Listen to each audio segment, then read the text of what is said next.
You know, the class where we are often taught American propaganda, a lot of Americans think that they are not propagandized because the way in which we are propagandized to is not explicit, it's implicit. So the class in which we are taught propaganda is actually English class. It doesn't tend to be history class, and it's not an explicit taught ideology. It's something that's implied by the things we read. A perfect example is that book To Kill a Mockingbird, one of the most disgusting racist books I have ever read, and it's required reading in most classrooms in America. What is the message of To Kill a Mockingbird? Well, in To Kill a Mockingbird, this racist, vulgar mob just decides to murder this black man for no reason, and the middle-class intellectual hero, Atticus Finch, who is just so amazing because he's wealthy and educated, and he's not like those ignorant rabble.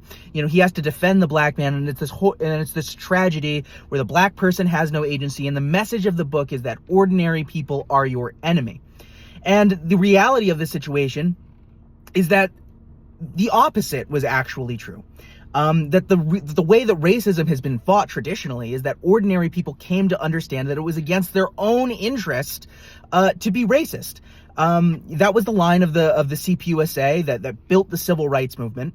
It was the idea that why is it that wages in the South are lower than in any other part of the country? It's because that white people in the South had to compete with black people who were a permanent underclass and were made to, at one point work for free and then later work for permanently suppressed wages.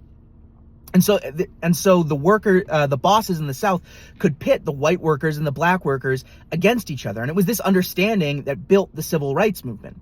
And moreover, it robs black people of their agency because it wasn't that white middle-class saviors who just felt bad about racism. That was not what defeated racism. What defeated racism was that black people banded together to fight for their rights. And they built the Nation of Islam, and they built the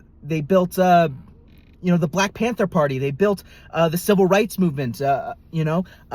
Read Negroes with Guns about a chapter of the NAACP that got into shootouts, with the Ku Klux Klan. The reality of the situation is that this book teaches Americans that middle-class, educated people are somehow better than ordinary people. And that's why it's taught in school. It's this white savior fantasy that is completely disgusting.